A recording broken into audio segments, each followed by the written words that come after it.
तो हम देख रहे हैं परमाणु। प्रत्येक वस्तु परमाणुओं से मिलकर बनी होती है। परमाणु के अंदर होता है नाभिक, नाभिक में होते हैं प्रोटॉन और न्यूट्रॉन, जबकि जो इलेक्ट्रॉन है वो उसके चारों तरफ चक्कर लगाता रहता है। प्रोटॉन और न्यूट्रॉन जो है दोनों क्वार्क से मिलकर बने होते हैं। जो प्रोटॉन होता है हमारा, ये अभी हम देखते हैं, प्रोटॉन और न्यूट्रॉन ये वेरियॉन्स परिवार से हैं, जबकि इलेक्ट्रॉन जो है लेप्टॉन परिवार से है। ये इस तरह का हमारे पास एक परमाणु होता है। इसमें होता है, ये हमारे पास नाभिक है, नाभिक में प्रोटॉन और न्यूट्रॉन है और इलेक्ट्रॉन के चारों तरफ चक्कर लगा रहा है। प्रोटॉन पे 2 अप और 1 डाउन क्वार्क होते हैं, न्यूट्रॉन पे 2 डाउन और 1 अप क्वार्क होता है। तो वो 1 अप क्वार्क की जो वैल्यू होती है वो 2/3 प्लस आवेश की होती है और 1 डाउन क्वार्क पे माइनस की 1/3 होती है। तो अगर इस पे प्रोटॉन पे 2 अप क्वार्क और 1 डाउन क्वार्क, तो ये हो जाएगी +2/3 +2/3 और -1/3। तो ये आ जाएगा एल्सियम लेके 3 और ये इसमें से चला जाएगा, बचेगा 3 और 3 ये प्लस, तो इसकी वजह से प्रोटॉन पर प्लस आवेश होता है। जबकि इस पे देखें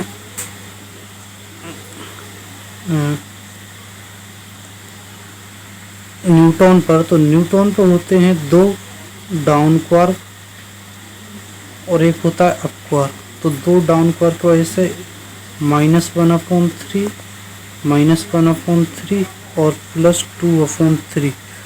तो इसमें से ये जब एलसीएम लेते हैं 3 और ये हो जाएगा कट के माइनस का 3 आएगा यहाँ पे। तो इस पे सॉरी यहाँ पे 3 आ जाएगा, ये आएगा 3 एलसीएम आएगा और 2 में से 2 चले जाएंगे यहाँ पे, तो 0। तो यहाँ पे ये 0 आने की वजह से इस पर कोई भी आवेश नहीं होता। ये न्यूट्रॉन हमारा उदासीन होता है, प्रोटॉन हमारा इस पर प्लस आवेश होता है और इलेक्ट्रॉन पर माइनस आवेश होता है। तो ये हमारा आवेश हो गया। इलेक्ट्रॉन पर माइनस आवेश होता है, उसकी वैल्यू होती है -1.67 × 10⁻19 कूलाम। आवेश को हम कूलाम में नापते हैं, ये उसकी यूनिट हो गई। प्रोटॉन पर जो है आवेश इतना ही होता है, लेकिन ये प्लस में होता है, प्लस का 1.67 × 10⁻19 कूलाम। न्यूट्रॉन भी उदासीन होता है, ये हमने देखा था अभी क्वार्क से। जब एक इलेक्ट्रॉन और दूसरा इलेक्ट्रॉन दोनों पर जब ऋणात्मक आवेश है, एक सा आवेश है, उनको पास में लाते हैं तो दोनों प्रतिकर्षित होते हैं, यानी एक दूसरे से दूर भागते हैं। ऐसे ही प्रोटॉन के पास है, प्रोटॉन पर प्लस आवेश है, दोनों को जब एक पास में लाते हैं तब एक दूसरे से प्रतिकर्षित होते हैं, यानी सेम आवेश वाली चीज़ों को पास में लाते हैं तब एक दूसरे से प्रतिकर्षित होती हैं। और जब हम अलग अलग आवेश को एक साथ लाते हैं, जैसे प्लस एक प्रोटॉन और एक न्यूट्रॉन, तो वे आकर्षित होंगी। तो जो अलग एक जैसा आवेश जब होता है तो जब उनको पास में लाते हैं तो प्रतिकर्षित, और जब अलग अलग होता है तो आकर्षित होती हैं।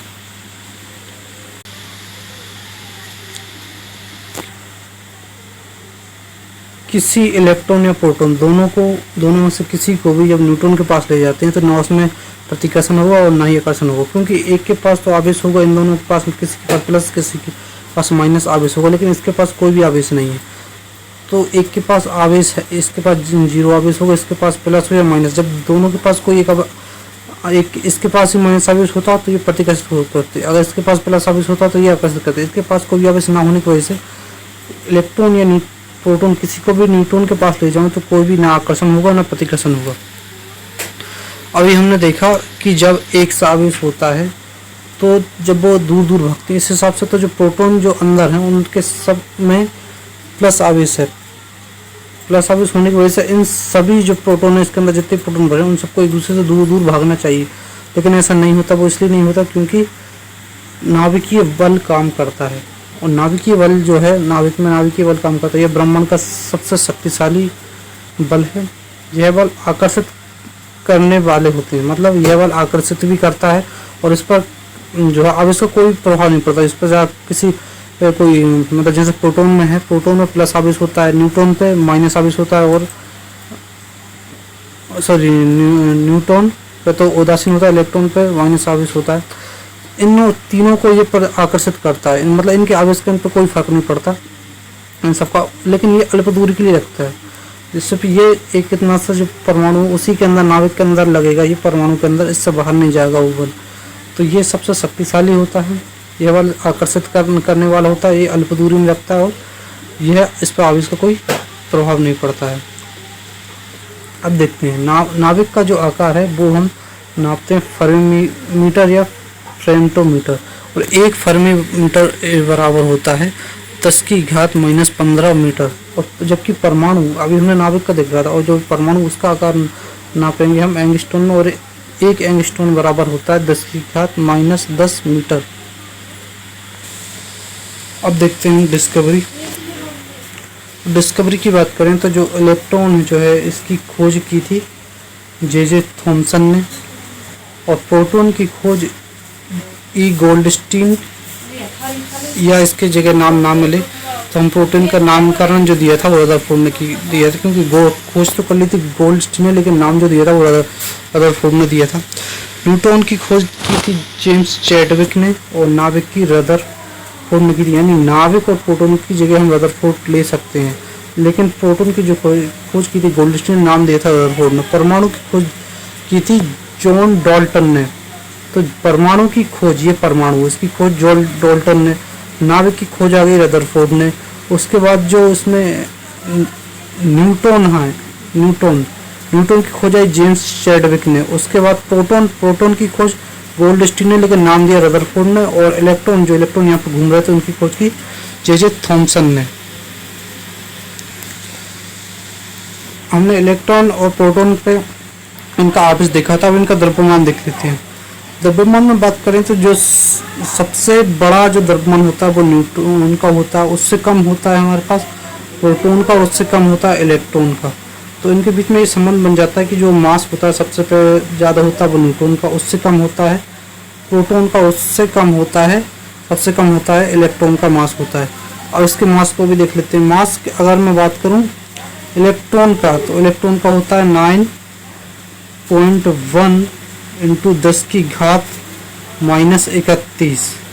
तो ये हो गया इलेक्ट्रॉन का। और इसके बाद देखता हूँ प्रोटॉन का, तो प्रोटॉन का हो जाएगा 1.67 और 3 × 10 की घात -27 किलोग्राम। इसके बाद देखते हैं हम किसका, न्यूट्रॉन का, तो 1.675 × 10 की घात -27 किलोग्राम। तो ये इनके द्रव्यमान की बात हो गई।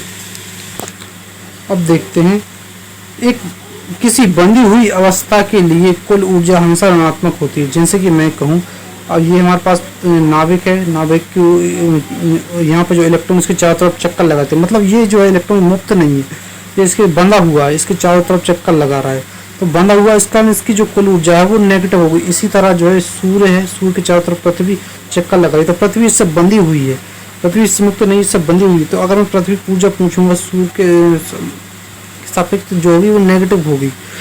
तो इसी तरह जब कोई बंधी हुई वस्तु है, बंधी हुई अवस्था में हमेशा जो ऊर्जा होती है वो नेगेटिव होती है। तो वह इलेक्ट्रॉन जो नाभिक के चारों तरफ चक्कर लगा रहा है उसकी कुल ऊर्जा ऋणात्मक होगी। अब ये देखिए, अब मुक्त ऊर्जा, तो ये हो गया हमारे पास क्या, परमाणु, ये नाभिक है और ये इलेक्ट्रॉन है। अब मैं बात कर रहा हूँ मुक्त इलेक्ट्रॉन। मुक्त इलेक्ट्रॉन का मतलब ये है कि ये जो यहाँ से जो बंधा हुआ था वहाँ से मुक्त हो चुका है, तो फ्री इलेक्ट्रॉन हो गया है। तो वह इलेक्ट्रॉन जो परमाणु से बंधा हुआ नहीं है वो हमारा मुक्त इलेक्ट्रॉन कहलाता है।